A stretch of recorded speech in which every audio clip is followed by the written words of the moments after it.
আচ্ছা, কারেন্ট সিরিজের এটা হচ্ছে ফার্স্ট সিরিজ, লেকচার 11।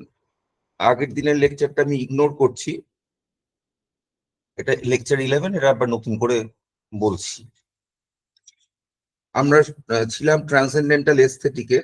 সেখানে আমরা 1 মিনিট, হ্যাঁ, সেখানে আমরা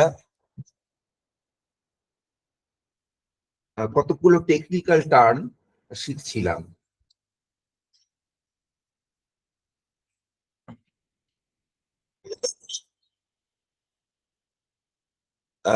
কান্ট এখানে মনেরকে কতগুলো ফ্যাকাল্টিতে ভাগ করছেন। ফ্যাকাল্টি মানে বৃত্তি, জ্ঞান লাভের উপায়, তাতে মনকে কত ভাগ করছেন। এটা মূলত পিওর রিজনটা মূলত জ্ঞান নিয়ে আলোচনা, মানে মানুষ কি করে জ্ঞান লাভ করে ইত্যাদির আলোচনা। আজকে রেকর্ডেড হচ্ছে, বিষয়টা রেকর্ড করা হচ্ছে, কাজেই অনলাইনে দিয়ে দেবো আমি।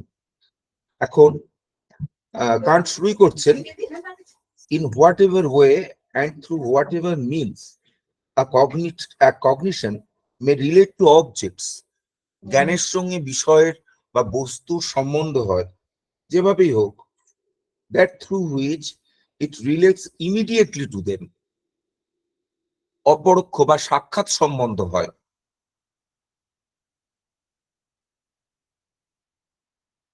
And at which all thought as a means is directed as an end. থটটা মিন্স আর এন্ডটা হচ্ছে বস্তুর জ্ঞান। সব থট সেই বস্তুর প্রতি ধাবিত হয়, সেই বস্তুর চেতনার প্রতি ধাবিত হয়, ইজ ইনটুইশন। তাহলে ইনটুইশন কি সেটা বললেন। কি কি বললেন? 1 নম্বর পয়েন্ট, যে বস্তুর সঙ্গে, জ্ঞানের বিষয়ের সঙ্গে আমাদের সম্বন্ধের একটাই রাস্তা, সেটা ইনটুইশন। 1 নম্বর পয়েন্ট, বিষয়ের সঙ্গে আমাদের যে সম্বন্ধ, আমাদের জ্ঞানের চেতনার যে সম্বন্ধ, সেই সম্বন্ধটা হয় ইমিডিয়েট বা অপরোক্ষ ভাবে, আর তার উপায়টা হচ্ছে ইনটুইশন। ইনটুইশন তার মানে একরকম হচ্ছে অপরোক্ষ অনুভূতি।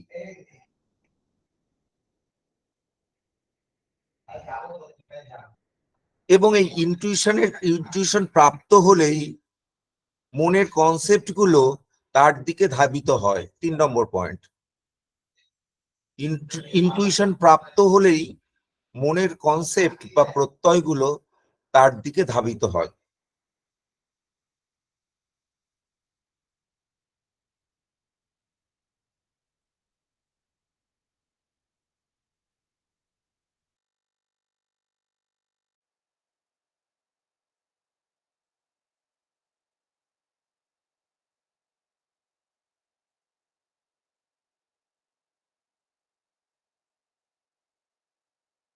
হ্যাঁ, একটু নয়েজ আসছিল, আমি একটু মিউট করেছি। এদিক থেকে নয়েজ আসছিল। This, however, takes place only insofar as the object is given to us. তাহলে ইনটুইশন আমাদের কাছে পেতে গেলে বস্তুটা আমাদের কাছে প্রদত্ত হবে। বস্তুটা যতক্ষণ না আমাদের কাছে প্রদত্ত হয়, আমাদের কাছে এসে পৌঁছায়, সেখানে ততক্ষণ কিন্তু ইনটুইশন হবে না। এই কথাটা প্রদত্ত হয়, কথাটার মানে কি? মানে তাহলে ইনটুইশনের অবজেক্টটাকে আমরা সৃষ্টি করি না। প্রদত্ত হয় কথাটার এই মানে, বাইরে থেকে প্রদত্ত হয় না ভিতর থেকে প্রদত্ত হয়, সেখানে কিন্তু সেই উত্তরটা এখানে নেই। বাইরে থেকে প্রদত্ত হয় না ভিতর থেকে প্রদত্ত হয়, সেই উত্তরটা এখানে নেই। এখানে শুধু বলেছে প্রদত্ত হয়। কিন্তু যতক্ষণ না প্রদত্ত হয় ততক্ষণ কিন্তু আমাদের ইনটুইশন হবে না। কে প্রদত্ত হয়? ইনটুইশনের বিষয়টা। এটাতে কি বোঝা গেল? পার্থক্যটা কোথায় হলো? পার্থক্যটা হলো যে ইনটুইশন আর ইমাজিনেশনের পার্থক্য হয়ে গেল। ইমাজিনেশনের অবজেক্টটা প্রদত্ত হয় না, অবজেক্টটা আমরা সৃষ্টি করি, সেটা যেভাবেই সৃষ্টি করি। যেমন সোনার পাহাড়ের ক্ষেত্রে আমার সামনে সোনাও নেই, পাহাড়ও নেই, আমি তৈরি করেছি, যেভাবেই তৈরি করি, মেমোরির সাহায্যে যেভাবে করেছি আমি এটা। কিন্তু ইনটুইশনের অবজেক্টটা আমার কাছে প্রদত্ত হয়। ইমাজিনেশনের অবজেক্টটা কান্ট অন্য একটা সেন্সে আবার ইমাজিনেশন কথাটা ব্যবহার করবেন, এখানে খুব ব্রড সেন্সে ইমাজিনেশন বা ট্র্যাডিশনাল সেন্সে ইমাজিনেশন কথাটা বলছি। ইমাজিনেশনের অবজেক্টটা আমার কাছে, ইমাজিনেশনের অবজেক্টটা আমার কাছে মানে থাকতেও পারে, নাও থাকতে পারে। আমার ইচ্ছা অনুসারে সেটা থাকে, আমার ইচ্ছা না হলে সেটা আর থাকে না। আমি যখন সোনার পাহাড় ভাবতে ইচ্ছা করছি তখন সোনার পাহাড় আছে, যখন ভাবতে ইচ্ছা করছি না সোনার পাহাড় নেই আমার চেতনার সামনে। কিন্তু ইনটুইশনের বিষয়টা আমার ইচ্ছা অনিচ্ছার উপর ডিপেন্ড করে না। আমি চোখ খুলে রাখলে আমার কিছু ইনটুইশন হয়, কি কি ইনটুইশন হবে সেটা আমার উপর নির্ভর করে না। এটা বস্তুতন্ত্র, যেটা আমার কাছে প্রেজেন্টেড হবে, গিভেন হবে, সেটাই আমার ইনটুইশন। ঠিক তেমনি আমার কান খোলা থাকলে কিছু শব্দ আমার কানে আসবে, কোন শব্দ আমার কানে আসবে সেটা কিন্তু আমার হাতে নেই। কিন্তু ইমাজিনেশন, আমি যখন একটা গান ভাবছি তখন কিন্তু আমি যে কোনো গান ভাবতে পারি, ওই গানটা ভাবতে পারি, অন্য গান ভাবতে পারি, নতুন নিজের সৃষ্ট একটা সুর ভাবতে পারি, আমার এটা স্বাধীনতা আছে।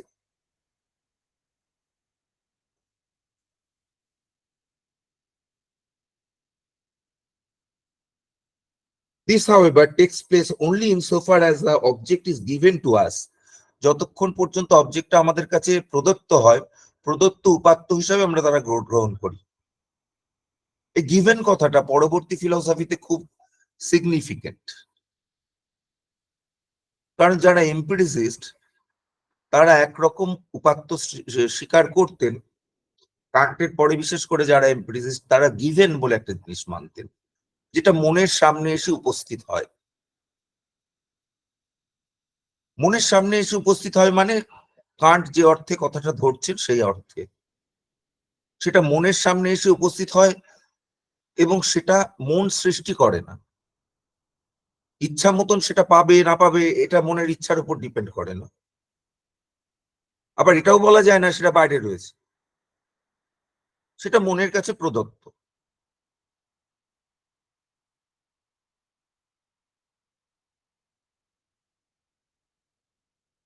দেখো, তুমি যখন, তোমার যখন একটা বাঘের চেতনা হচ্ছে, এই চেতনাটাকে আমরা প্রদত্ত চেতনা বলতে পারি। কতক্ষণ বলতে পারি? যতক্ষণ না তুমি বলছো বাইরে বাঘ আছে। বাইরে বাঘ আছে সেটা কিন্তু প্রদত্ত নয়। তোমার প্রদত্ত চেতনা থেকে তুমি অনুমান করতে পারো বাইরে বাঘ আছে। তুমি তো স্বপ্নেও বাঘ দেখো, সেটাও প্রদত্ত। স্বপ্নের বাঘ আর সত্যিকারের বাঘের যে চেতনা, স্বপ্নের বাঘের যে চেতনা, সত্যিকারের বাঘের যে চেতনা, চেতনা হিসেবে তার দুটোর মধ্যে কোনো পার্থক্য নেই। পার্থক্য কোথায়? স্বপ্নের বাঘটা বাইরে নেই, আর যেটা বাস্তব বাঘ বলছি সেটা বাইরে আছে, এটা আমরা মনে করি। তাহলে প্রদত্ত উপাত্ত, এখানে আরো একটা জিনিস, প্রদত্ত উপাত্তগুলোর মধ্যে কোনো ভুল থাকে না। যেমন তোমার যখন রজ্জু সর্প ভ্রম হয়, প্রদত্ত উপাত্ত কি? একটা সর্প, এটার মধ্যে কোনো ভুল নেই। তোমাকে যখন দেখিয়ে দেওয়া হবে ওটা আসলে সর্প নয় রজ্জু, কিন্তু তুমি তখন এটা বলবে না যে আমার রজ্জু চেতনা হয়েছিল, তুমি বলবে আমার সর্প চেতনাই হয়েছিল। কাজে প্রদত্ত উপাত্তে কোনো ভুল থাকে না, ভুলটা অন্য জায়গায় হয়। কোথায় হয় সেটা নিয়ে তো দার্শনিক অনেক আলোচনা আছে, ভুলটা কোথায় হয়, ভ্রমটা কোন জায়গায়। কিন্তু কেউই বলবেন না প্রদত্ত উপাত্তটা নিয়ে সমস্যা আছে, আমার রজ্জু জ্ঞান হয়নি। আমার সর্পের জ্ঞান হয়নি, এটা কেউ বলবেন না, কোনো দার্শনিক সম্প্রদায় বলবেন বা কোনো বিশেষ দার্শনিকও বলবেন না। এটা তাহলে বোকার মতন কথা হবে। কাজে এখান থেকে এমপিরিসিস্ট একটা বিশেষ ধারা গ্রহণ করলেন যে অভিজ্ঞতার মধ্যেও কিছু আছে যেটার মধ্যে কোনো ভুল নেই, সেটাই গিভেন, প্রদত্ত উপাত্ত।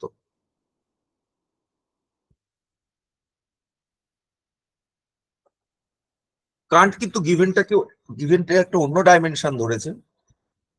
বলছেন যতক্ষণ না আমার ইনটুইশনের অবজেক্টটা আমার কাছে গিভেন হয় ততক্ষণ আমার ইনটুইশন হবে না, সাক্ষাৎকার হবে না, বস্তুটা আমার কাছে গিভেন হতে হবে। এই জায়গাটায় কারোর কোনো প্রশ্ন থাকলে বলো, নাহলে আমি এগোচ্ছি। স্যার বলছি, এই যে গিভেনের যে জায়গাটা আপনি বললেন, ওই জায়গাটা কি মানে আমাদের ভারতীয় দর্শনে যেরকম আমরা ইদন্তা বিশিষ্টাকারে আমাদের যে রজ্জু প্রতীতি হয়, সেই ইদন্তার জ্ঞানটাকে আমরা বলি যে ওই একটা ওখানে কোনো কিছুর একটা জ্ঞান হয়েছে, ওই জ্ঞানটা মানে খণ্ডিত হয় না, প্রকারাংশের জ্ঞানটা বাধিত হয়। ওই ইদন্তাংশের যে প্রতীতি, ওইটার সঙ্গে কি কোনোভাবে মানে তুলনীয় বা না, সম্পর্কিত? একদম নয়, একদম নয়, এখানে অন্য একটা পয়েন্ট বলা হচ্ছে। দেখো, ভারতীয় দর্শনের কোন সম্প্রদায় কি বলবেন, ধরো আমার অয়ং সর্প এই জ্ঞানটা হচ্ছে, হ্যাঁ, পরে দেখা গেল ওটা রজ্জু, তো কেউ কি বলবেন কোন সম্প্রদায় যে আমার অয়ং সর্প জ্ঞান হয়নি? এটা কি কেউ বলবেন? না, না, বললে তো ভ্রম বলে কিছু থাকে না। না, তাহলে তো ভ্রম বলে আমার থাকছেই যদি না। হ্যাঁ। রজ্জুর জ্ঞান হয়ে যায় তাহলে তো ভ্রম ভ্রম বলে হুম, কিছু থাকে না, তাহলে আমার অয়ং সর্প জ্ঞান হয়েছে, তাহলে হুম। অয়ং সর্প এই জ্ঞানটা গিভেন। ও, আচ্ছা, আচ্ছা। এটার মধ্যে কোনো ভুল নেই, এটা কেউ কেউ ভুল হুম, বলতে পারবে না। আচ্ছা, আচ্ছা, আচ্ছা, এই ঠিক আছে। জ্ঞানটা হ্যাঁ। হয়েছে যে এটা কেউ ভুল বলতে পারবে না। হ্যাঁ, না। আমি হুম, মুখস্থ বস্তুকে সর্প বলে ভেবেছি, মানে হুম। প্রকৃত সর্প বলে ভেবেছি, এই জায়গাটায় ভুল হচ্ছে। কিন্তু হ্যাঁ। অয়ং সর্প যে জ্ঞানটা হয়েছে, নাহলে তো ভ্রমের প্রশ্নই আসে না। হুম, হুম, হুম, যারা বলবেন অয়ং সর্প জ্ঞানটাই হয়নি, হুম। হ্যাঁ, তারা ঠিক। ভ্রম মানেন না, হুম, তাই না? যারা হুম। বলবেন অয়ং সর্প জ্ঞানটাই হয়নি, তারা তো ভ্রমই মানেন না। হ্যাঁ, কাজে ভ্রম মানতে গেলে তোমায় বলতে হবে অয়ং সর্প জ্ঞানটা আমার হয়েছে, হয়েছে। হ্যাঁ। ওই অংশে কোনো ভ্রম নেই। ওটা হুম, যে হয়েছে, আমাকে পরে দেখিয়ে দিলে আমি বলবো যে না, আমার অয়ং সর্প জ্ঞান হয়নি, আমার হুম, অন্য কিছু জ্ঞান হয়েছিল, তাহলে তো হুম, আমার ভ্রমও হয়নি বলতে হয়। হুম, হুম, হুম। তাহলে তাহলে আমার তো তাহলে তো বাধিতের প্রসঙ্গই আসবে না যদি না আমি ওই। বাদিকের হ্যাঁ, প্রসঙ্গই আসে না, তাই না? হ্যাঁ, তবে হ্যাঁ, অয়ং সর্প জ্ঞানটা আমার হয়েছে, আর ওই হ্যাঁ। অংশে আমার কোনো ভ্রম নেই। ভ্রম হয়নি, আচ্ছা, ওই এবার বুঝলাম। হ্যাঁ। আমার হয়নি এটা আমি বলতে পারবো না এই জায়গাটা। তো এরকম আমার অভিজ্ঞতার মধ্যে কিছু জিনিস আছে গিভেন, সেটা আমার একটা ব্রাউনের সেন্সেশন হচ্ছে, পরে আমায় আলো নিয়ে এসে কেউ দেখালো ওটা ঠিক ব্রাউন নয়, ওই জিনিসটা হচ্ছে ইয়েলো, অন্ধকারে ব্রাউন লাগছিল। আমি কি তাহলে বলবো তখন যে আমার ব্রাউনের সেন্সেশন হয়নি? আমি তখনও বলবো যে আমার ব্রাউনের সেন্সেশনই হয়েছিল, আলো নিয়ে এসে দেখানো এখন ইয়েলো সেন্সেশন হচ্ছে। তাই জন্য আমি আগেরটাকে বলবো ভুল, পরেরটাকে বলবো ঠিক। কাজে আমার সেন্সেশনটা নিয়ে, আমার এই ডাইরেক্ট অ্যাপ্রিহেনশন নিয়ে কেউ প্রশ্ন করে না তার অবজেক্ট, ওটা আমার হয়েছে তাই জন্যই ভ্রম হয়, ওটা না হলে ভ্রম হতো না।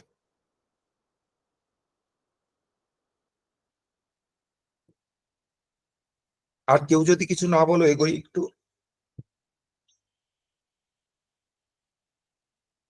The capacity, receptivity to acquire representations through the way in which we are affected by objects is called sensibility. আমাদের মনের একটা ক্ষমতা আছে, মনের বিভিন্ন ক্ষমতা মেনেছেন তোমরা, তোমাদের আগেই বলেছি কান্ট, এবং এগুলোকে বৃত্তি বলতে পারি, মনের কতগুলো বৃত্তি আছে যার দ্বারা, বিষয়ের দ্বারা আমরা প্রভাবিত হই। যে ক্ষমতা দ্বারা, যে ক্ষমতা থাকার জন্য আমরা বিষয়ের দ্বারা প্রভাবিত হতে পারি, সেটাকে বলা হয় সেন্সিবিলিটি। এখন এক এক রকম প্রজাতির প্রাণীর সেন্সিবিলিটি এক এক রকম। আমরা যেমন চক্ষু, কর্ণ, নাসিকা, জিহ্বা, ত্বক, এই জাতীয় যে উপাত্ত, এই জাতীয় উপাত্ত মানে স্পর্শ, স্বাদ, এই সমস্ত যে বর্ণ, এগুলো যে আমরা গ্রহণ করতে পারি, চক্ষু কর্ণ নাসিকা ছেড়ে দিলাম, এগুলো তো ইন্দ্রিয়, কিন্তু মনে যে এই গ্রহণের ক্ষমতা আছে এগুলোর, এই ক্ষমতাটাকেই বলা হয়, এই অপরোক্ষভাবে গ্রহণের ক্ষমতা আছে, এই ক্ষমতাটাকেই বলা হয় সেন্সিবিলিটি বা ইন্দ্রিয় বৃত্তি। এখন বিভিন্ন প্রজাতির ইন্দ্রিয় বৃত্তি এক এক রকম। আমরা দেখো 5 রকম, আমাদের ইন্দ্রিয় বৃত্তি 5 রকম উপাত্ত গ্রহণ করতে পারি, ব্রডলি স্পিকিং 5টা ভাগে আমরা ভাগ করতে পারি। কিন্তু কিছু কিছু প্রাণী আছে, যেমন এটা খুব স্পষ্ট করে বলেন জৈনরা, কিছু কিছু প্রাণী আছে যার 2 রকম উপাত্ত গ্রহণের ক্ষমতা আছে, কিছু কিছু 3 রকম, এরকম ভাবে বলতে থাকেন তারা। এবং আমরা জানি কিছু কিছু প্রাণীর আরো উপাত্ত গ্রহ এখন আমরা জানি, যেগুলো মানুষের নেই সেরকম উপাত্ত গ্রহণের ক্ষমতা কিছু কিছু প্রাণীর আছে। যেমন পাখিরা ইলেকট্রোম্যাগনেটিক ফিল্ড বুঝতে পারে, এরকম আর কি, অনেক কিছু বুঝতে পারে। হাইপারসোনিক সাউন্ড বুঝতে পারে অনেক প্রাণী, যেমন কুকুররা হাইপারসোনিক সাউন্ড বুঝতে পারে। আমরা ঘ্রাণের যত রকম ভাগ করতে পারি, তার থেকে অনেক বেশি সূক্ষ্ম ভাগ করতে পারি কুকুররা, হাতিরা। হাতিটা সবচেয়ে বেশি, কুকুরটা তারপরে, যে ঘ্রাণের অনেক রকম ভাগ করতে পারি। আমরা যত রকম লাইট দেখতে পাই তার থেকে অনেক বেশি লাইট দেখতে পাই বিজ, মানে আরো কিছু লাইট দেখতে পাই, যেমন আল্ট্রাভায়োলেট দেখতে পাই, ইনফ্রারেড দেখতে পাই, কিছু কিছু ইনসেক্টস দেখতে পাই। তাহলে এই যে আমাদের, কান্ট কিন্তু এই সব প্রাণী নিয়ে কথা বলছেন না, কান্ট শুধুমাত্র মানুষকে নিয়েই কথা বলছেন। কিন্তু মনুষ্য প্রজাতির এই যে বিষয়ের অপরোক্ষ প্রতীতি হওয়ার ক্ষমতা, আহ সেইটা কিন্তু, সেইটাকে বলা হচ্ছে যে সেন্সিবিলিটি। এখন পিঁপড়েদের সেন্সিবিলিটি কিরকম হবে সেটা নিয়ে কান্টের কোনো কনসার্ন নেই, অবশ্যই আলাদা হবে, কিন্তু মানুষের সেন্সিবিলিটির কথাই বলছেন, human sensibility. Objects are therefore given to us by means of sensibility. ওই যে বললাম গিভেন এর কি মানে, তাহলে জ্ঞানের বিষয় আমাদের কাছে গিভেন হয়, আমাদের কাছে উপস্থাপিত হয়, প্রদত্ত হয় এই সেন্সিবিলিটি বা ইন্দ্রিয় শক্তির মাধ্যমে। and it alone affords us intuitions, এবং এর থেকে আমরা ইনটুইশন লাভ করি। সেন্সিবিলিটি আমাদের কাছে বস্তুকে, বিষয়কে উপস্থাপন করলে তার একটা চেতনা হয় আমাদের, ইনটুইশন, তাকে বলা হয় ইনটুইশন, অপরোক্ষ অনুভূতি, অনেকে সজ্ঞা বলে বলেছেন। But they are thought through the understanding, কিন্তু তাদের বিষয়ে আমরা চিন্তা করতে পারি না।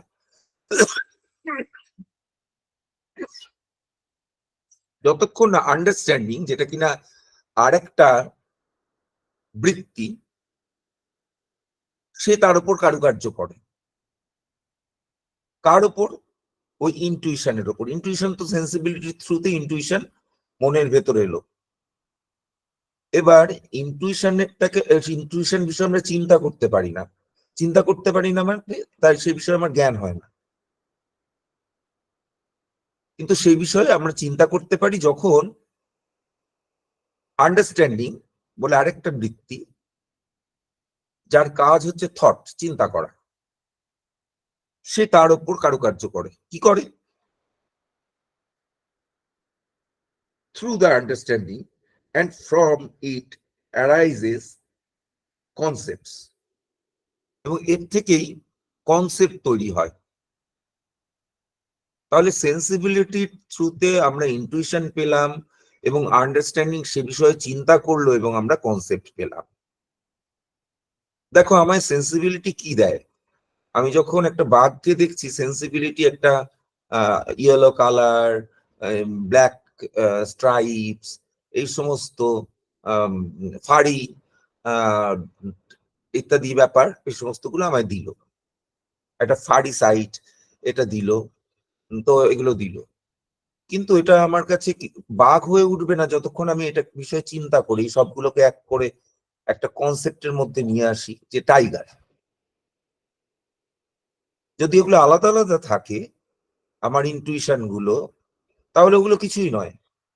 আমি ওটা ইয়েলো বলেও ভাবতে পারবো না, ইয়েলো দিলেও ইয়েলো কনসেপ্ট দিতে হবে, স্ট্রাইপস বললে স্ট্রাইপের কনসেপ্ট দিতে হবে, ব্ল্যাক বললে ব্ল্যাকের কনসেপ্ট দিতে হবে। যতক্ষণ না কোনো কনসেপ্ট ওর সঙ্গে যোগ করছি ততক্ষণ ওটার কোনো মানে হয় না।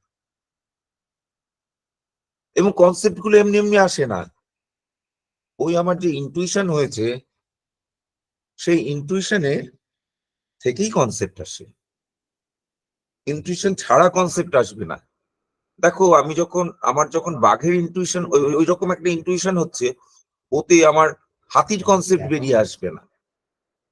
কাজে এই ইনটুইশন গুলো আমাকে কি কনসেপ্ট হবে সেটা তৈরি করতে বাধ্য করে একরকম। সে অনেকটা ডিটারমিন করে দেয় যে সে কি কি কনসেপ্ট আমার তৈরি হবে। আচ্ছা, তারপরে দেখো কি লেখা আছে এখানে। But all thought,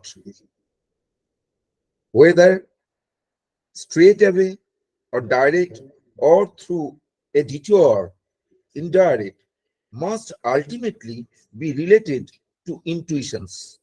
Thus, in our case, to sensibility, since there is no other way in which objects can be given to us.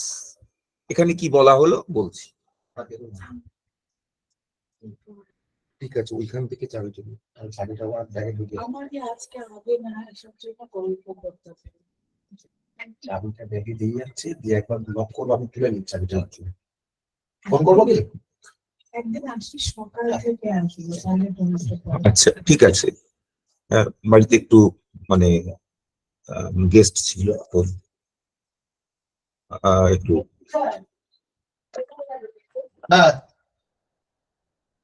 যাই হোক, থাকে বাড়িতে গেস্ট মাঝে মাঝে মাঝে আসে, তোমাদের বাড়িতেও আসে।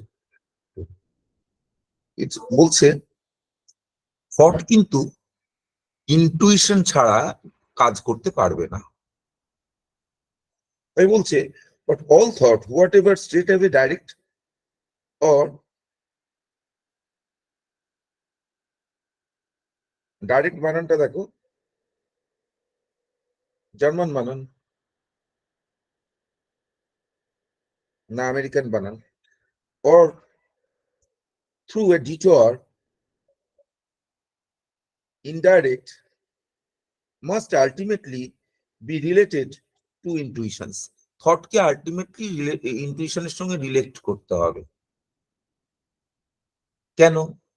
শুধু থট বলতে পারবে না। আমি বললাম থট অফ এ টাইগার, শুধু এটা বলা যাবে না।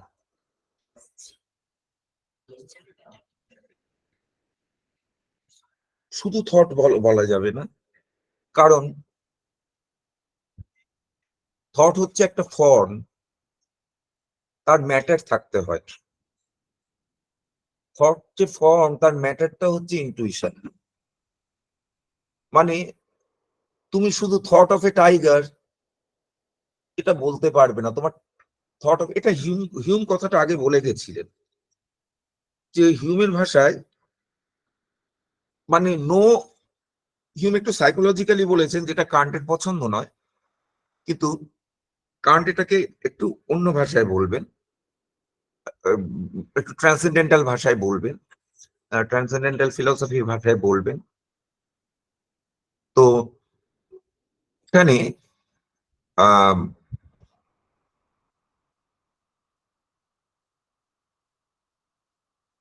হিউমের ভাষাটা কি, হিউমের কথাটা একটু মনে করো। বলেছিলেন যে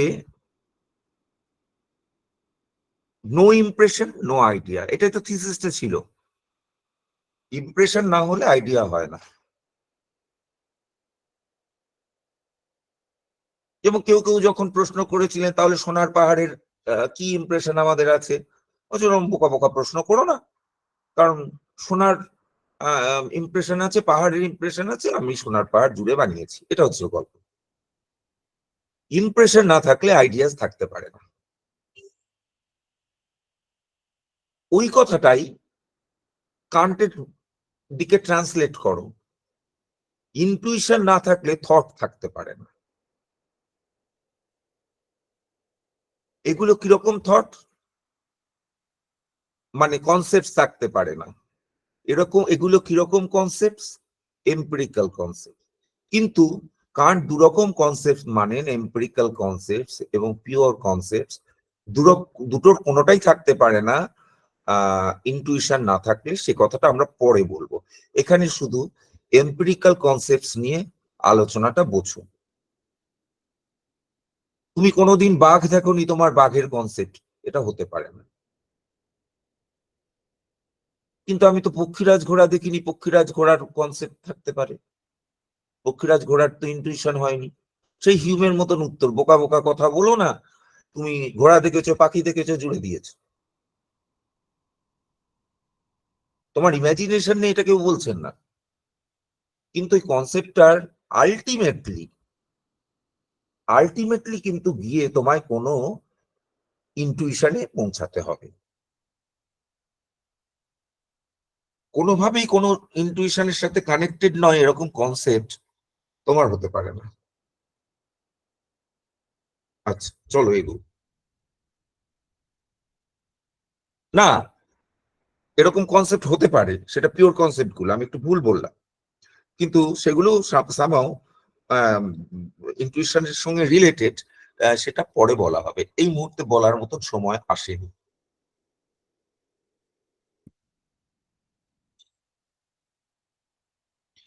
The effect of an object on the capacity for representation insofar as we are affected by it is sensation. The effect of an object on the capacity of representation, object আমাদের বিষয় গ্রহণের যে ক্ষমতা তার উপর যে আঘাত করে, যে প্রভাব বিস্তার করে, এরকম বলছেন না অবজেক্টটা আমাদের ইন্দ্রিয়ের ওপর যে প্রভাব বিস্তার করে সে কথা বলছেন না, ইন্দ্রিয়ের কথা এখানে নেই, ইন্দ্রিয় বলার জায়গা নেই। নৈয়ায়িক হলে সরাসরি ইন্দ্রিয় বলে দিতেন, অন্য ভারতীয় সম্প্রদায় হলেও সরাসরি ইন্দ্রিয় বলে দিতেন।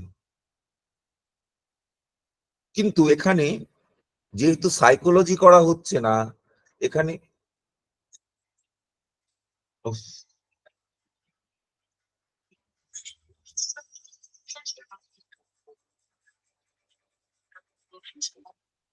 এখানে যেহেতু সাইকোলজি করা হচ্ছে না, সেহেতু এখানে ইন্দ্রিয় বলা হচ্ছে না। কি বলা হলো? on the capacity for representation কথাটা কান্ট কিন্তু খুব ব্যাপক অর্থে ব্যবহার করেছেন। মনের কাছে যাই আসে যাই থাকে সব রিপ্রেজেন্টেশন কথাটা কান্টের দর্শনে মানস উপাদান। মানুষ কথাটা লোকে ব্যবহার করতে চান না কান্টের ক্ষেত্রে, মন বা মানুষ, কারণ সেটা সাইকোলজির গন্ধ আছে বলে। কান্ট তো সাইকোলজি করছেন না, যদি বা করেন সেটা একটা ট্রান্সেন্ডেন্টাল সাইকোলজি, মানে এম্পিরিক্যাল সাইকোলজি করছেন না। কাজে ওরকম মন মানুষ এই সমস্ত কথাগুলো কান্ট ব্যবহার করতে চাইছেন না। তাই বলছেন আবার ক্যাপাসিটি ফর রিপ্রেজেন্টেশন, আমাদের বিষয় গ্রহণের যে ক্ষমতা তার ওপর বিষয় অবজেক্ট যে প্রভাব বিস্তার করে এফেক্ট, সেখানে যে প্রভাব বিস্তার করে, এখানে এফেক্ট মানে কার্য নয়, কার্য বললে ভুল হবে ট্রান্সলেশন করলে বাংলায়, কারণ এর পিছনে যুক্তিটা হচ্ছে কারণ কার্যের যে সম্বন্ধের কনসেপ্ট সেটা এখনো পর্যন্ত আলোচনার মধ্যে আসেনি, এই লেভেলে ঢোকে না। কাজেই কারণ কার্য এই প্রসঙ্গটা এখানে হবে না। এখানে এফেক্ট মানে প্রভাব বিস্তার করে হলো insofar as we are affected by it is sensation. তাহলে বিষয় নাকি বিষয় আমাদের জ্ঞানের আমাদের ঠিক আছে ঠিক আছে বিষয় আমাদের জ্ঞানের উপর একটুখানি ডিস্ট্রাকশন হচ্ছে বা বাড়িতে লোক এলে যেটা হয় আর কি যে প্রভাব বিস্তার করে সেটাকে সেন্সেশন বলে।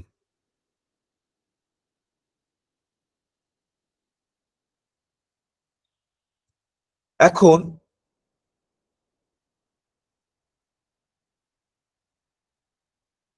যে ইনটুইশনটা সেন্সেশনের দ্বারা, তাহলে বোঝা যাচ্ছে সেন্সেশন এখানে দু রকমের হবে, মানে sorry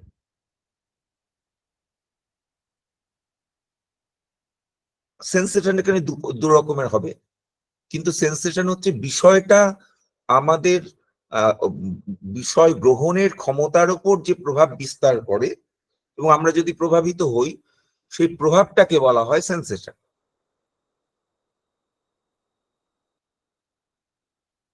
That intuition which is related to the object through sensation is called empirical. এবং আমাদের সেন্সেশনের পরে ইনটুইশন তৈরি হয়। ইনটুইশনটা এই জায়গাটা কঠিন আমি জানি, আমি আবার ভেঙে বলবো, এক্ষুনি বলছি, কিন্তু সেই ইনটুইশনটা যেটা সেন্সেশনের দ্বারা উৎপন্ন হয় বা সেন্সেশনের সঙ্গে সংযুক্ত, সেটাকে বলা হয় এম্পিরিক্যাল। আচ্ছা, আমি 1 মিনিটের একটু ব্রেক নিচ্ছি, কাজ আছে একটু।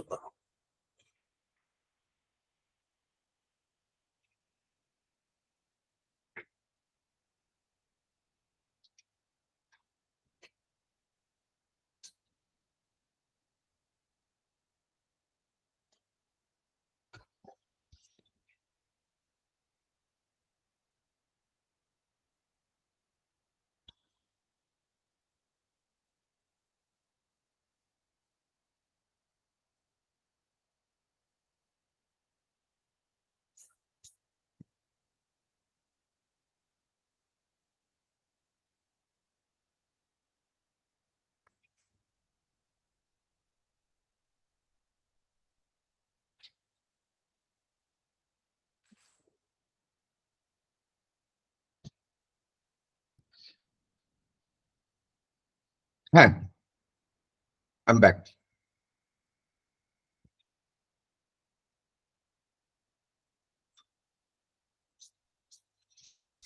কি হলো? অবজেক্ট আমাদের ক্যাপাসিটি অফ রিপ্রেজেন্টেশনকে অ্যাফেক্ট করলো, আমরা অ্যাফেক্টেড হলাম।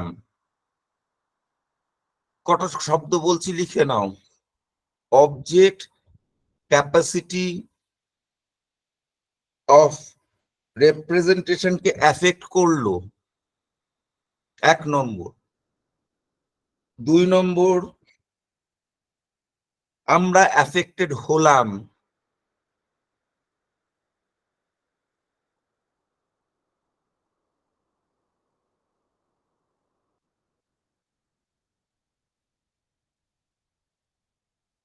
এই যে এফেক্টটা, 3 নম্বর, এই যে এফেক্টটা ঘটলো, এই এফেক্টটাকে বলে সেন্সেশন। এবার ভেঙেছে জিনিসটা। অ্যাফেক্ট করলো, আমাদের একটা ক্যাপাসিটি অফ রিপ্রেজেন্টেশন আছে, তাকে অ্যাফেক্ট করলো, এবং আমরা অ্যাফেক্টেড হলাম। এই যে অ্যাফেক্টেড হওয়াটাকে, এই এফেক্টটাকে বলা হয় সেন্সেশন। এখন অবজেক্ট সম্পর্কে আমাদের তো ইনটুইশন ছাড়া আর কিছুই হবে না, ইনটুইশনই হবে।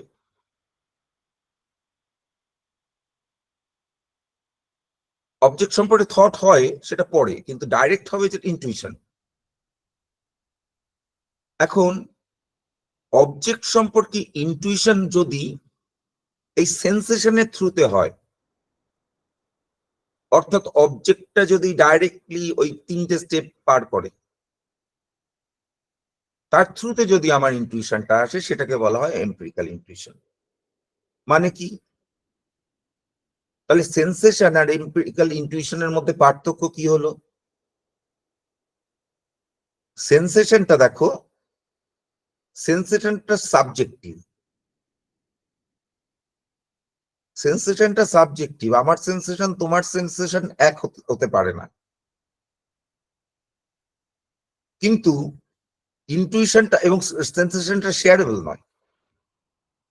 ইনটুইশনটা কিন্তু আমার তোমার এক হতে পারে। আমারও ব্রাউনের ইনটুইশন হচ্ছে, তোমারও ব্রাউনের ইনটুইশন হচ্ছে, দুটো এক জিনিস, একই ব্রাউনের ইনটুইশন হচ্ছে, কিন্তু দুটো সেন্সেশন, তোমার ব্রাউনের সেন্সেশন তোমার কাছে, আমার ব্রাউনের সেন্সেশন আমার কাছে। যেমন তোমার দুঃখ তোমার কাছে, আমার দুঃখ আমার কাছে, এ দুটো এক হতে পারে না। ও দুটো সেন্সেশন বা ফিলের মতন জিনিস। কিন্তু ব্রাউনের অনুভূতি আর ওই অনুভূতিটার মধ্যে একটা পার্থক্য আছে। একটা লেভেলে ব্রাউনের অনুভূতিটা তোমারটা আমার কাছে আমার, এই তোমারটা তোমার, আমারটা আমার, কিন্তু একটা লেভেলে হচ্ছে ওটা শেয়ারেবল, একটা কমন জায়গা আছে। আবার আসছি, পরে একটু আসছি। That intuition which is related to object through sensation is called empirical. তাহলে বুঝলাম ইনটুইশন দু রকমের হতে পারে। ইনটুইশন তো অবজেক্টের সঙ্গে সবসময় রিলেট করবেই, কারণ ইনটুইশন হয় অবজেক্টের বিষয়ে। কিন্তু যেটা সেন্সেশনের দ্বারা উৎপন্ন হয় ইনটুইশন, মধ্যতাকারীকে সেন্সেশন, অবজেক্ট একদিকে রয়েছে, মাঝে সেন্সেশন, আর একদিকে রয়েছে ইনটুইশন। এই ঘটনাটা যখন ঘটে তখন এটাকে বলা হয় এম্পিরিক্যাল ইনটুইশন। যখন পিওর ইনটুইশন কাকে বলে সেটা পরে বলবো, সেখানে মাঝের স্টেপটা আলাদা হয়। মাঝের স্টেপটা এই দুটোকে রিলেট করছে, যে স্টেপটা, সেটা সেন্সেশন নয়, সেটা অন্য কিছু। কি কিছু সেটা নিয়ে আমরা এই ট্রান্সেন্ডেন্টাল এস্থেটিকে আলোচনা করবো। তাহলে কোথায় পার্থক্য হয়ে যাচ্ছে এম্পিরিক্যাল ইনটুইশন আর পিওর ইনটুইশনে? অবজেক্ট আর তার রিপ্রেজেন্টেশন অর্থাৎ ইনটুইশন, এই দুটোকে কে রিলেট করে? যেটা এম্পিরিক্যাল ইনটুইশন, সেখানে উত্তরটা আমরা জেনে গেছি, মাঝখানে রয়েছে সেন্সেশন। সেন্সেশন যেখানে এই দুটোকে রিলেট করবে, এ আর বি কে রিলেট করবে, সেটা হবে এম্পিরিক্যাল ইনটুইশন। আর যেখানে সেন্সেশন নয়, অন্য কিছু, সেটা কি কিছু এক্ষুনি বলছি না, ঘেটে যাবে। ধরো একটা এক্স, অন্য কিছু রিলেট করে সেন্সেশন আর ইনটুইশনকে, সেটা হবে পিওর ইনটুইশন। পিওর মানে কান্টের কাছে আপনার রাই, এই কথাটা আমি বারবার বলেছি, আবারও বলছি, পিওর ইনটুইশন। এখানে যদি কারোর প্রশ্ন থাকে বলো, নাহলে আরেকটু এগোই।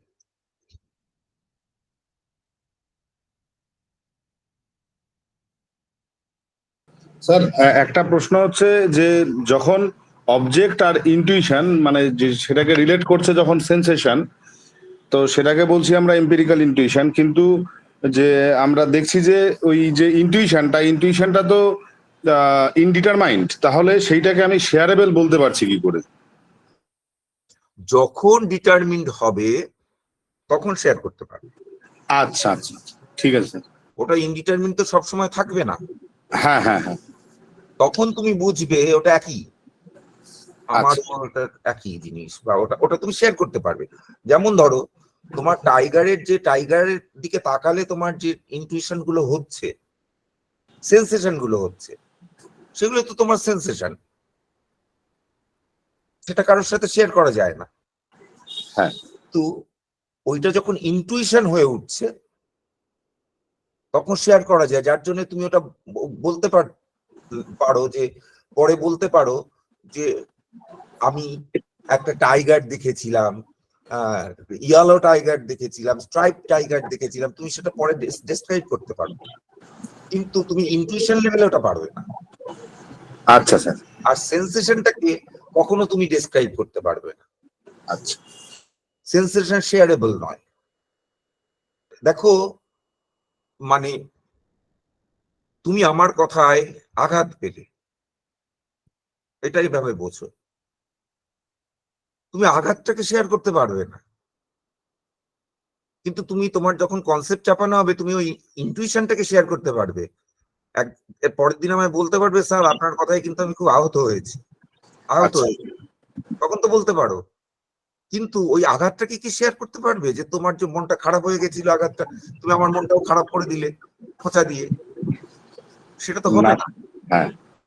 কাজেই ওই এইটার পার্থক্যটা ওরকম যে তোমার যে সেন্সেশনটা সেটা তুমি শেয়ার করতে পারো না, কিন্তু তোমার যে ইনটুইশনটা, আঘাত হয়েছে এই যে ইনটুইশনটা, সেটা শেয়ারেবল, সেটা অবজেক্টিভ। কিন্তু তাই জন্যই বলা হচ্ছে সেন্সেশনটা সাবজেক্টিভ, ওটা প্রত্যেকের ক্ষেত্রে স্বতন্ত্র, কিন্তু ইনটুইশনটা স্বতন্ত্র নয়। তুমি তোমার আঘাতের মতন একটা ঘনিষ্ঠ ব্যাপার, মানে অন্তরঙ্গ ব্যাপার, সেটাও তুমি শেয়ার করতে পারো, সেটাও অবজেক্টিভ হয়ে উঠতে পারে। আর কারোর কোনো প্রশ্ন? আচ্ছা স্যার একটা জিনিস মনে হচ্ছে, সেটা হচ্ছে যে এই যে আঘাতটা বোঝানো যাবে না সেটা বোঝা গেল, কিন্তু অনেক সময় এরকম হয় যে আমরা পরে যখন বলছি যে আপনার কথা আমি আহত হয়েছি, এটা বলতে গিয়ে কোনো একটা কিছুর উপমা দিয়ে তাকে আহতর মাত্রাটা যখন বোঝাই, সে বুঝতে পারলো এবং সে আমাকে হয়তো এমপ্যাথি বা সিম্প্যাথি কিছু করছে। তাহলে এই উপমার জায়গাটাকে কিভাবে ডেসক্রাইব করবো, মানে এটা কোন এটা তো ফ্যাকাল্টি থেকে আসছে? আরো বেশি সরে গেল, মানে আরো বেশি সরে গেল এই অর্থে যে দেখো, তুমি কিন্তু সেন্সেশনটাকে শেয়ার মোটেই করছো না। তার মধ্যে তুমি তুমি যে তোমার ইনটুইশনটাকে শেয়ার করলে, ইনটুইশনটাকে শেয়ার করতে পারো না, তুমি কনসেপ্ট দিয়ে শেয়ার করলে, তোমার থটটাকে শেয়ার করলে, তার ভিতর ইনটুইশন আছে, মিশে আছে, করে আচ্ছা। তুমি তার ভেতর আর একটা ইমোশন জাগিয়ে তুললে, এটা তো নতুন। তার সিম্প্যাথি বলো, এমপ্যাথি বলো, কিছু একটা জেগে উঠলো, কিংবা তার রিমোর্স, যে না ওই কথাটা ওকে এভাবে না বললেও হতো, কথাটা কেন বললো। আমার তো অনেক সময় হয় যে একটা কথা একজনকে একভাবে বলেছি, সে অন্যভাবে নিয়েছে, পরে বললাম সত্যি আমার বলার মধ্যে, সে যখন আমায় বলছে, রিপোর্ট ব্যাক করছে কিংবা অন্য কেউ করছে, তখন আমি বুঝতে পারছি যে না, আমার বলাটার এরকম অর্থ হয়, কাজেই আমার বলাটার আগে 10 বার চিন্তা করা উচিত ছিল।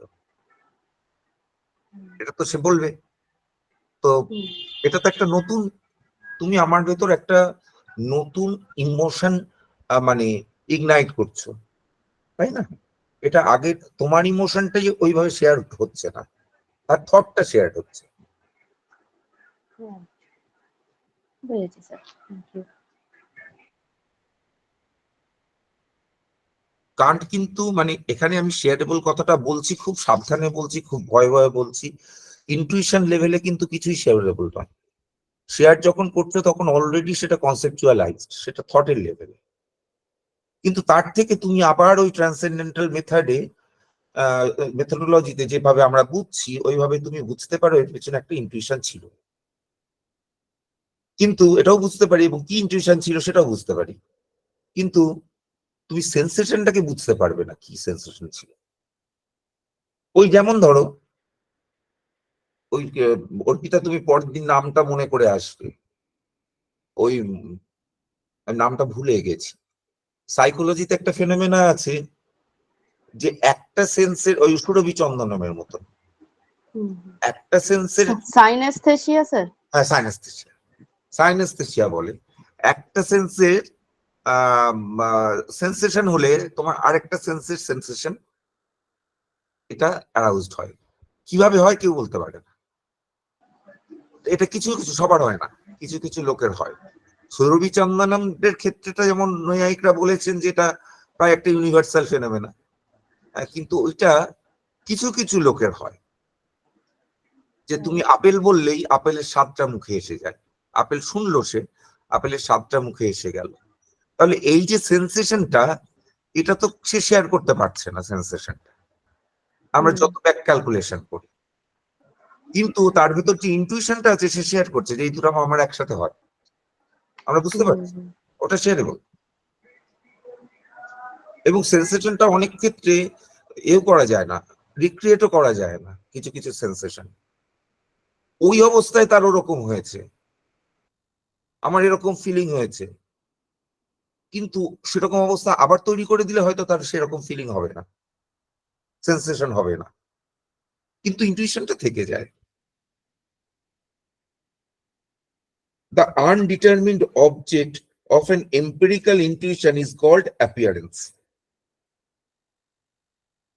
কতগুলো কথা বললে আনডিটারমিন্ড অবজেক্ট, বলে কিছু অবজেক্ট আছে যেগুলো আনডিটারমিন্ড। কিরকম অবজেক্ট? এম্পিরিক্যাল ইনটুইশনের অবজেক্ট। এম্পিরিক্যাল ইনটুইশন, আগে সেন্সেশন কাকে বললেন, ইনটুইশন কাকে বললেন, কি হয় বললেন, তারপর এম্পিরিক্যাল ইনটুইশন বললেন, এইবার বলছেন ওই যে এম্পিরিক্যাল ইনটুইশন, পিওর ইনটুইশন বাদ গেল, তাহলে এম্পিরিক্যাল ইনটুইশনের তার অবজেক্ট থাকে, সেটাও বলেছেন ইনটুইশনের একটা অবজেক্ট থাকতে হবে, শুধু শুধু ইনটুইশন এরকম হয় না। তার যে অবজেক্ট সেটা আনডিটারমিন্ড যতক্ষণ থাকে, এম্পিরিক্যাল ইনটুইশনের আনডিটারমিন্ড অবজেক্ট, তাকে বলা হয় অ্যাপিয়ারেন্স। এখন অবজেক্টকে ডিটারমিন কে করে? অবজেক্টকে ডিটারমিন করে কনসেপ্টস বা থট।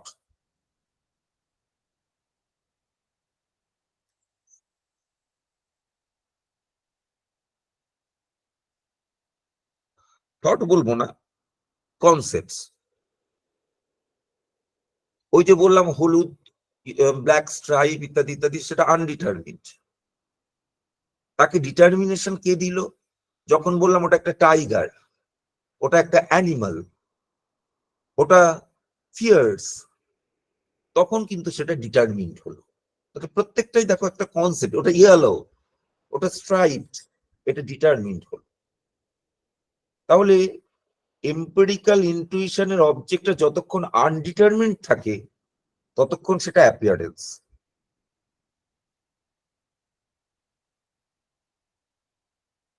এখন এটা প্রশ্ন হবে, তোমরা যেহেতু কান্ট কিছুটা পড়েছো, স্পেস টাইম, এটা কি এগুলোও কি অবজেক্টকে ডিটারমিন করে? না, স্পেস টাইম সরাসরি অবজেক্টকে ডিটারমিন করে না, এটা ক্যারেক্টারাইজ করে, ডিটারমিন করে না। ডিটারমিন করতে গেলে কনসেপ্টস লাগবে।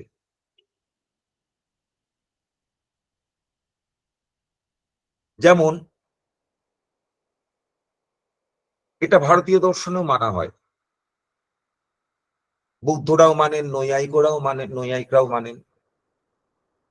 তুমি ইদম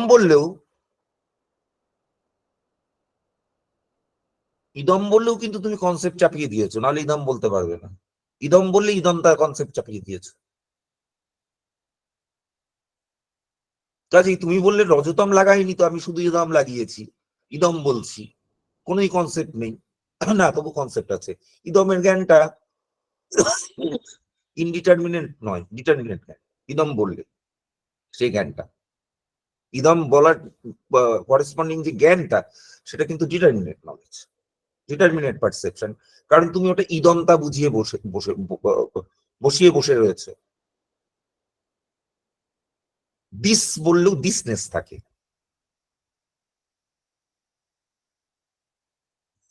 যতক্ষণ না তুমি কনসেপ্ট চাপাতে পারবে ততক্ষণ তোমার জ্ঞান হবে না। জ্ঞান হবে ওই নির্বিকল্পক টাইপের জ্ঞান হতে পারে, কিন্তু নির্বিকল্পকের সঙ্গে এইটা কান্ট যে কথাটা বলছেন সেটার ঘোরতর পার্থক্য আছে। নির্বিকল্পক দেখো একটা কজাল স্টেট,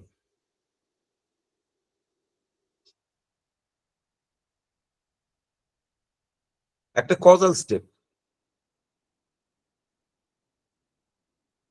কিন্তু নির্বিকল্পক সবিকল্পকের মধ্যে একটা কার্যকারণ সম্পর্ক আছে। কান্ট এখানে যে কথাটা বলছেন যে কনসেপ্ট না চাপালে ইনটুইশনের কোনো ডিটারমিনেশন আসে না, এটা কোনো কজাল নয়।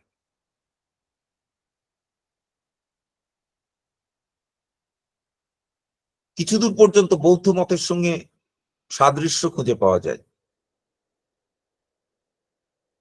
বৌদ্ধরা কি বলছেন দেখো, একদম প্রমাণ ব্যবস্থা, প্রত্যক্ষে তোমার নির্বিকল্প প্রত্যক্ষে তুমি সলিউশনকে পাবে, তাকে কোনোভাবে কনসেপচুয়ালাইজ করা যায় না, একদম বৌদ্ধদের কথা। সেটা কনসেপচুয়ালাইজ করা যায় না নয়, কনসেপচুয়ালাইজ নয় নির্বিকল্প।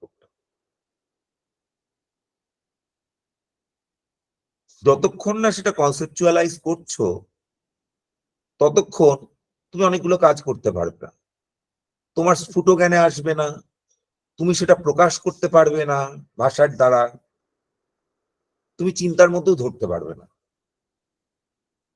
এবং ডিটারমিনেট পারসেপশনে আসতে গেলে কি করতে হবে, সবিকল্পকে আসতে গেলে তোমায় কনসেপ্ট চাপাতে হবে। কনসেপ্ট গুলো বৌদ্ধদের কাছে সব মেন্টাল কনস্ট্রাকশন।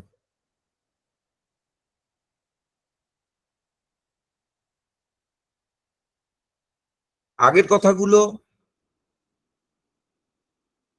কান্ট একই বললেন বৌদ্ধদের সাথে, কিন্তু এই জায়গায় সরে এলেন যে কনসেপ্ট গুলো মেন্টাল কনস্ট্রাকশন, সব কনসেপ্ট গুলো সব মেন্টাল কনস্ট্রাকশন, এই জায়গা থেকে সরে এলেন।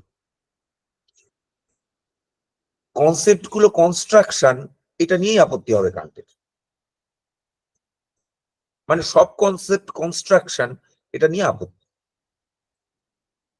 সব কনসেপ্ট কনস্ট্রাকশন নয়।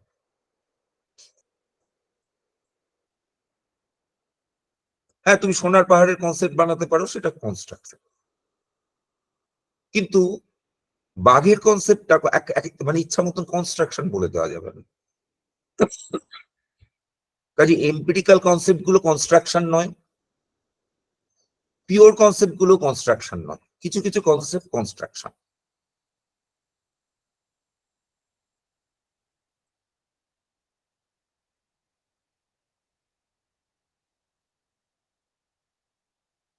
দেখো, যে প্রথম কম্পিউটার বানিয়েছিল বোধহয় 48 সালে, 1948 সালে।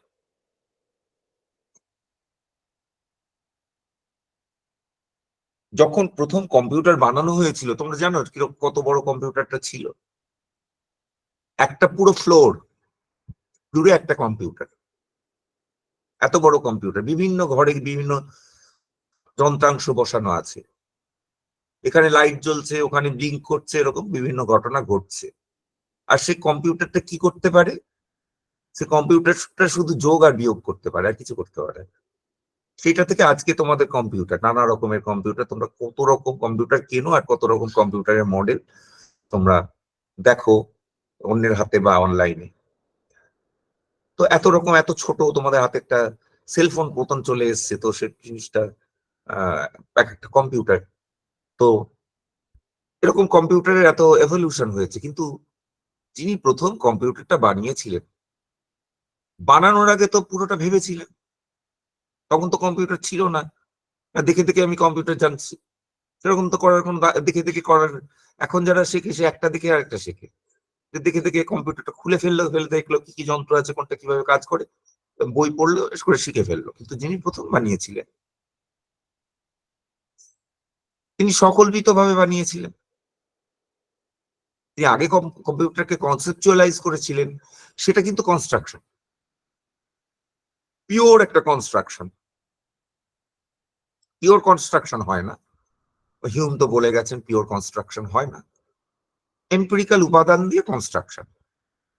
কিন্তু তুমি বাঘটা কনস্ট্রাকশন নয় এই অর্থে, বাঘটা কিন্তু সেরকম অর্থে কনস্ট্রাকশন নয়। এই জন্য অনেকে পরবর্তীকালে, কান্টের পরবর্তীকালে নৈয়ায়িকরা যেমন জাতি স্বীকার করেন, নৈয়ায়িকরা মীমাংসকরা জাতি স্বীকার করে, তার একটা বড় পলিটিক্যাল কারণ আছে, যে ব্রাহ্মণত্ব জাতি কিনা, এর একটা বিবাদ আছে, ব্রাহ্মণত্ব শূদ্রত্ব এগুলো জাতি কিনা, এই নিয়ে জাতি সংকটের তাই এত আলোচনা। তাকে জাতি বলতে পারলে কেল্লা ফতে যারা ব্রাহ্মণত্ববাদী, যদি জাতি না বলা যায় বা যদি জাতি সংকর হয়ে যায় তাহলে সাংকর্য হলে জাতি নয়। এই জায়গাটা সমস্যা, সাংকর্য নিয়ে যেন এত এত আলোচনা, শুধু চেষ্টা থিওরিটিক্যাল আলোচনা তা নয়, ওটার একটা মানে তার একটা পলিটিক্যাল ব্যাকগ্রাউন্ড আছে। যাই হোক, তার একটা সাইন্টিফিক ব্যাকগ্রাউন্ডও আছে। কিছু জিনিস আমরা দেখি ওরকম জাতি, যেমন গোত্র জাতি, অশ্বত্থ জাতি, এর কথা বারবার উঠে এসছে, জলত্ব জাতি উঠে এসছে। নৈয়ায়িকরা ফাঁসছেন একটা অন্য জায়গায়,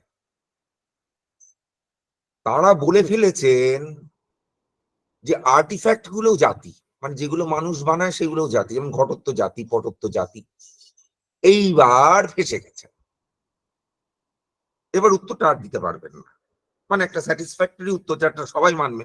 এমনি জাতি মানলে অত টাকা অসুবিধা ছিল না, তবুও কেউ কেউ তো জাতি মানেন না, মানতে পারবেন না অন্য গ্রাউন্ড থেকে, যেমন অদ্বৈত বেদান্তিটা জাতি মানতে পারবেন না, তার অন্য কারণ আছে, একদম যুক্ত অন্য, তাদের অন্য কম্পালশন আছে। বৌদ্ধরা জাতি মানতে পারবেন না, ঠিক তার উল্টো কম্পালশন আছে, সেটা অন্য দিক। কিন্তু এই জায়গাটায়, যে জায়গাটায় তারা জাতি মানতে চাইছেন, এই রিয়েলিস্ট স্কুলগুলো, তাদের এখানে জাতি মানার কোনো অসুবিধা ছিল না, যদি না আর্টিফ্যাক্টকে, ঘটত্ব পটত্বকে জাতি বলতেন। এখন ঘটত্ব পটত্বকে জাতি বললে মহা সমস্যা হয়ে যায় এই যে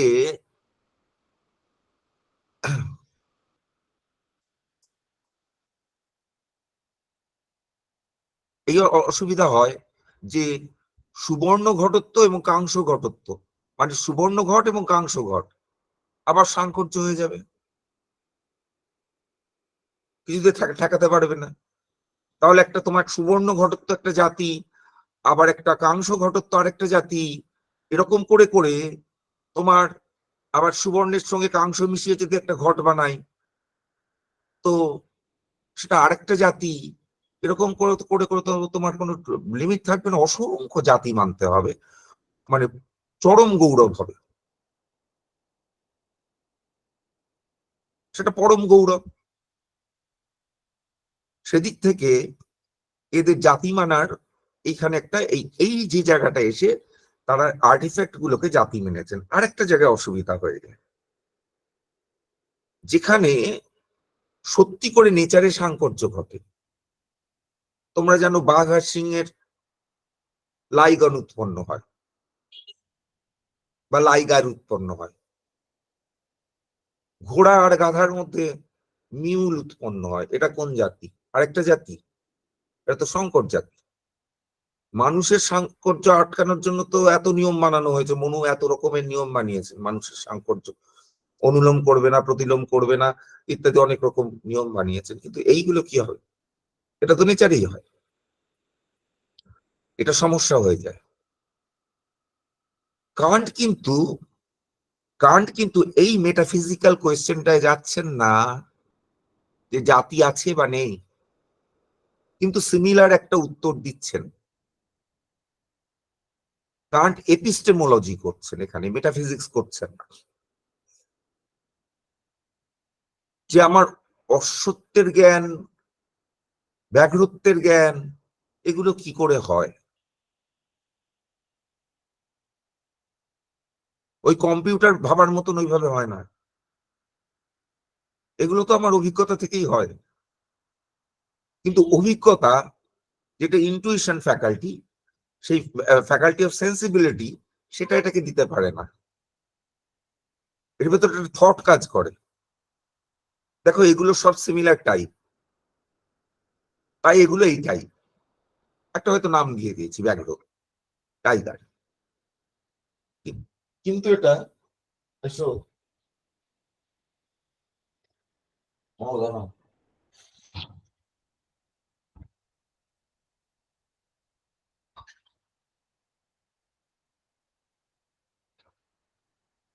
হ্যাঁ, এগুলো এম্পিরিক্যাল নয়, তার মানে এম্পিরিক্যাল, কিন্তু কিছু কনসেপ্ট আছে যেগুলো pure.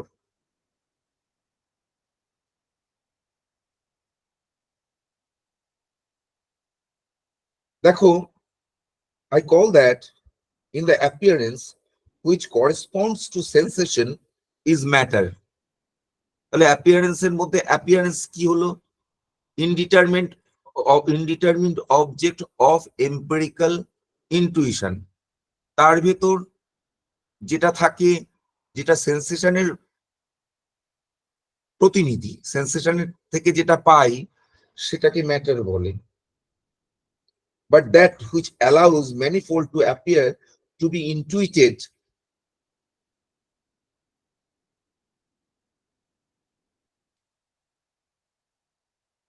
as ordered in certain relations, I call the form of appearance. তাহলে appearance এর মধ্যে দুটো জিনিস থাকে।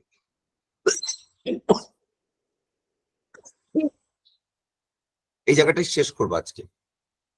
দুটো জিনিস থাকে, একটা হচ্ছে ম্যাটার, উপাদান, আর একটা হচ্ছে আকার। উপাদান কোনটা? যেটা ওই সেন্সেশনের দ্বারা হয়, সেন্সেশনের যেটা প্রতিনিধি সেটা হচ্ছে উপাদান। এখন এই সেন্সেশন গুলোকে যা একত্রিত করে, একসাথে নিয়ে আসে, সেটা হচ্ছে ফর্ম, আকার। এখানেও কিন্তু সেই জিনিসটার জ্ঞান আমার হবে না। সেন্সেশন গুলো শুধু একত্রিত হয়েছে, কালেক্টেড হয়েছে টুগেদার। কিসের দ্বারা কালেক্টেড হয়? দুটো বিষয়ের দ্বারা কালেক্টেড হতে পারে। এক হচ্ছে স্পেস, একই জায়গায় আমার সেন্সেশন হচ্ছে। আর এক হচ্ছে টাইম, একই টাইমে সেন্সেশন হচ্ছে। এই সেন্সেশন গুলো একই টাইমে একই স্পেসে। আবার ওই সেন্সেশনটা আর এক টাইমে আর এক স্পেসে। তাহলে এই সেন্সেশন গুলোর একটা বান্ডিল হয়ে গেল, ওই সেন্সেশন গুলোর আরেকটা বান্ডিল হয়ে গেল। এই যেটা বান্ডিল করে, যেটা যেটা তাদের একত্রিত করে, সেটাকে উনি ফর্ম বলেছেন। To be united as ordered in certain relations. এবং একত্রিত করে মানে যে কোনো ভাবে একত্রিত করে না, একটা নির্দিষ্ট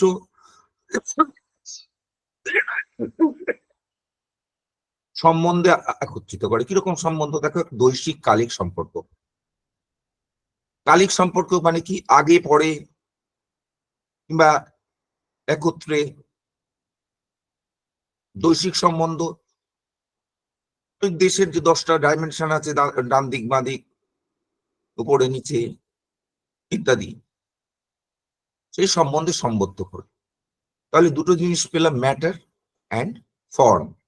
আমি অফ রেপ্রেজেন্টেশন,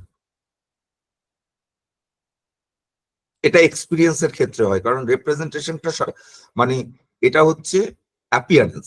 অ্যাপিয়ারেন্সটা সবসময় এম্পিরিক্যাল ইনটুইশনেরই হয়। আচ্ছা, এখানে থামলাম, তোমরা বলো। কোনো প্রশ্ন থাকলে বলো এবার। স্যার, বলছিলাম যে ওই যে ম্যাটার আর ম্যানিফোল্ড অফ অ্যাপিয়ারেন্স আর এম্পিরিক্যাল ইনটুইশন, এগুলো কি একই?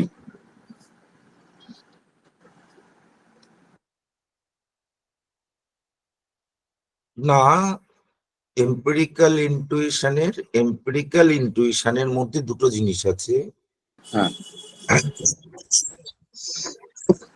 একটা ফর্ম আর ম্যাটার। ম্যাটারটা হচ্ছে সেন্সেশন থেকে আসে, ফর্মটা তো তোমরা জানো ইন্টারনাল। হ্যাঁ স্যার।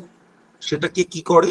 সেটাকে ইউনাইট করে, ফর্মটা একত্রিত করে ইন সার্টেন রিলেশন। মানে যেমন তেমন করে ইউনাইট করে দেয় না। দেখো, যে বাঘের চোখটা গলার কাছে, কানটা পায়ের কাছে, এরকম করে তো দেয় না। মানে সেটা ঠিক একটা স্পেস টাইমে, এটা এই পাশে আছে, ওটা ওই পাশে আছে, এরকম ভাবে টাইমে এগুলোতে স্পেসে ওদেরকে সাজিয়ে দেয়। তাহলে এই জিনিসগুলো আলাদা। ইনটুইশনেরই দুটো পার্ট, একটা এম্পিরিক্যাল ইনটুইশনের দুটো পার্ট। এম্পিরিক্যাল ইনটুইশনের মধ্যে ইনটুইশনটা যতক্ষণ সেটা অ্যাপিয়ারেন্স থাকে তার দুটো পার্ট। একটা পার্ট হচ্ছে তাহলে ইনটুইশনটা ইটসেলফ দুটো ফর্মে থাকতে পারে। ইনটুইশনটা কখনো ক্যাটেগরাইজড হয়ে থাকতে পারে, কখনো আনক্যাটেগরাইজড অবস্থায় থাকতে পারে। কখনো যখন বলছি এটা লজিক্যালি বুঝতে হবে। মানে একই জিনিস আমি একটাকে ক্যাটেগরি ছাড়িয়ে বুঝলাম, একটাকে ক্যাটেগরি লাগিয়ে বুঝলাম। টেবিলটাকে আমি টেবিল হিসেবেই জানছি, আমি কিন্তু আলাদা ব্রাউন এই হিসেবে জানি না। একসময় টেবিল ক্যাটেগরিটা ছাড়িয়ে বুঝছি, একসময় টেবিল ক্যাটেগরিটা লাগিয়ে বুঝছি। এখন যখন ছাড়িয়ে বুঝছি তখন আর সেটাকে টেবিল বলা যাবে না। তার ভেতর অনেক এম্পিরিক্যাল ইনটিউশনের বিষয় আছে, যেমন যে তার মধ্যে তার হাইট, তার টাচ, তার ইত্যাদি সবগুলো কালার ইত্যাদি তার এম্পিরিক্যাল ইনটিউশনের বিষয়। সেই এম্পিরিক্যাল ইনটিউশনের বিষয়গুলোকে বলা হয় অ্যাপিয়ারেন্স। অ্যাপিয়ারেন্সের মধ্যে আবার দুটো পার্ট আছে। একটা পার্ট হচ্ছে যেটা সেন্সেশন থেকে আসে, ওই টেবিলের যেগুলো বললাম সেন্সেশন থেকে আসে। টেবিলটা কত উঁচু কত কি বলতে পারবো না যতক্ষণ না ক্যাটেগরি লাগাই, কিন্তু কিছু তো এসছে। আমি তো ইচ্ছা মতন এটাকে একটা মানে 10 ফুট উঁচু টেবিল কিংবা 1 ফুট উঁচু টেবিল এরকম ইচ্ছা মতন বানিয়ে নিতে পারি না, কিছু তো নিশ্চয়ই এসছে। যেটা এসছে সেটাকে ম্যাটার বলে। আর এই ম্যাটার গুলোকে একত্রিত করে কে, যার থেকে টেবিল কনসেপ্টটা লাগানো যাবে, একত্রিত করে স্পেস এন্ড টাইম। ওই জায়গায় ওইটার উপরে, ওই প্ল্যাটফর্মটার উপরে টেবিল একত্রিত করে যেটা, সেটা হচ্ছে ফর্ম, সেটা স্পেস আর টাইম। একটু পরেই বলবেন। আচ্ছা বলো।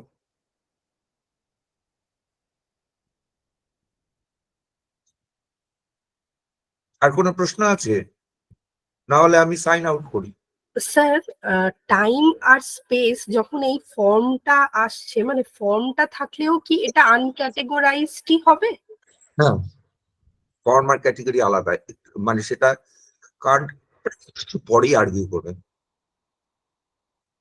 আচ্ছা, মানে যখন ওটা ম্যাটার আর ফর্ম, মানে এম্পিরিক্যাল ইনটিউশন যখন আনডিটারমাইন্ড অবজেক্ট হচ্ছে, undetermined object of an empirical intuition, তখন সেটা অ্যাপিয়ারেন্স, তার মধ্যেই ম্যাটার আর ফর্ম।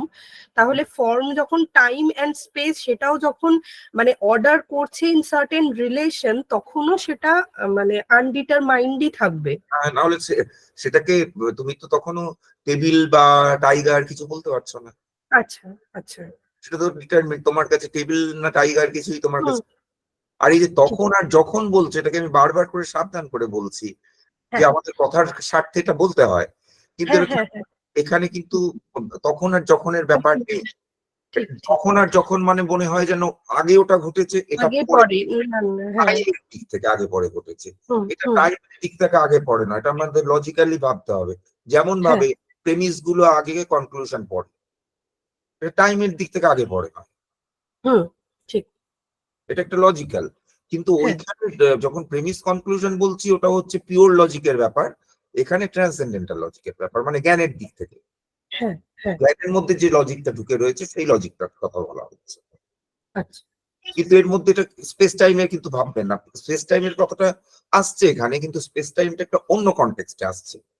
হুম হুম, এই যে কান্ট বলছেন এটা আগে হচ্ছে ওটা পরে হচ্ছে, সেটা বলতে গিয়ে অনেক সাবধান করে বলেছেন, আর যতটা সাবধান হওয়া সম্ভব, কিন্তু তবুও কিছুটা ওরকম যেন একটা সেন্স চলে আসে। কিন্তু সেই সেন্সটা সবসময় আমাদের খেয়াল রাখতে হবে, এটা কখনোই এরকম নয় যে আগে সেন্সেশন হলো তারপরে ইনটুইশন হলো, পরে। তারপরে ফর্মে অ্যারেঞ্জ হলো, তারপরে ক্যাটেগরাইজেশন হলো, এরকম পরে পরে পরে পরে এটা স্পেস টাইমে পড়ে না। ঠিক আছে। হুম। আর কোনো প্রশ্ন? না হলে এখানেই আমি সাইন আউট করছি। Thank you all for attending this lecture. আশা করি সামনের সপ্তাহে কোনো ছুটি পড়েনি, তো ছুটি হলে আমরা করতে পারি, সেরকম রিলিজিয়াস কোনো ব্যাপার না থাকলে। আজকে এখানেই শেষ করছি, থ্যাংক ইউ।